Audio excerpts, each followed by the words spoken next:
The Tequila Sunrise is a vibrant and visually stunning cocktail known for its beautiful gradient of colors resembling a sunrise.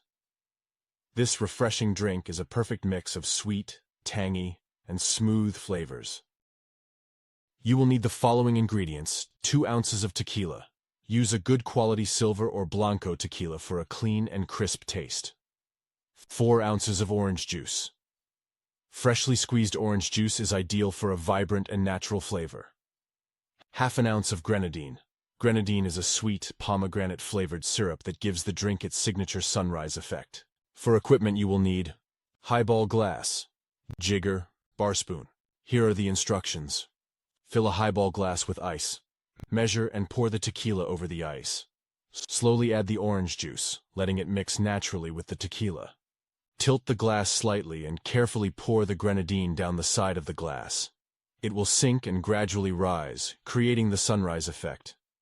Garnish with an orange slice and a maraschino cherry if desired. The Tequila Sunrise became widely popular in the 1970s, thanks to a Rolling Stones tour where it was dubbed the official cocktail of the tour.